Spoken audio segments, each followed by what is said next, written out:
नमस्कार, PS news पर आप सभी लोगों का स्वागत है। दिल्ली के मुख्यमंत्री अरविंद केजरीवाल को जब ईडी कस्टडी में रखा गया है दिल्ली आबकारी घोटाले में पूछताछ के लिए, ऐसे में सवाल उत्पन्न हो रहा है कि अरविंद केजरीवाल अगर जेल में लंबे दिनों तक रहे तो दिल्ली का शासन कौन देखेगा। इसको लेकर के आम आदमी पार्टी में भी कुछ नेताओं के नाम सामने आ रहे हैं, तो वहीं पर सुनीता केजरीवाल भी एक बड़े दावेदार के रूप में उभर रही है। देखना दिलचस्प होगा कि आम आदमी पार्टी किसको अपने अरविंद केजरीवाल की जगह पर किसको सीएम डिक्लेयर करती है। पहले तो इस बात को तय करना होगा कि अरविंद केजरीवाल कब इस्तीफा देते हैं, लेकिन जहां तक बात है कि अरविंद केजरीवाल को देर सवेर इस्तीफा देना ही पड़ेगा।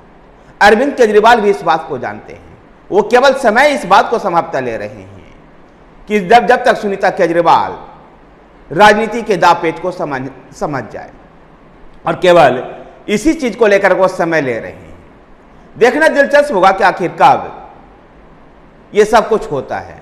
यद्यपि दिल्ली हाईकोर्ट ने भी किसी भी प्रकार से केजरीवाल के इस्तीफे को लेकर के न्यायिक हस्तक्षेप से मना कर दिया है।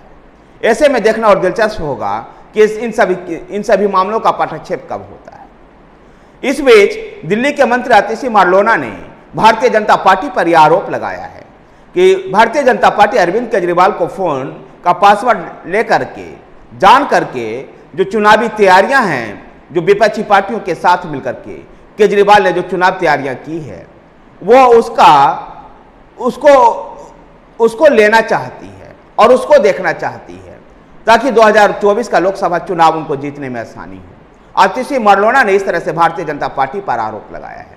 तो दूसरी तरफ अमेरिका, जर्मनी के बाद अब संयुक्त राष्ट्र संघ ने भी अरविंद केजरीवाल को गिरफ्तारी के लेकर के कुछ बातें कही और उन्होंने कहा है कि उम्मीद करते हैं कि भारत में सभी का अधिकार सुरक्षित रहेगा। लेकिन ये संयुक्त राष्ट्र संघ, अमेरिका या जर्मनी को इस बात को साफ तौर पर भी भारतीय विदेश मंत्रालय से कहा भी गया है, और भारतीय विदेश मंत्रालय से यह कहा जा चुका है कि भारत का यह आंतरिक मामला है, और भारत का यह आंतरिक मामला है, भारत अपनी तरह से इसको निपटने में सक्षम है। ऐसे में किसी भी विदेशी हस्तक्षेप को भारत स्वीकार नहीं करेगा। देखना दिलचस्प है कि अमेरिका, जर्मनी और संयुक्त राष्ट्र संघ का आगे क्या रुख रहता है। लेकिन अरविंद केजरीवाल की गिरफ्तारी से दिल्ली की राजनीति में, विशेषकर आगामी लोकसभा चुनाव में फर्क पड़ना लाजमी दिखाई दे रहा है।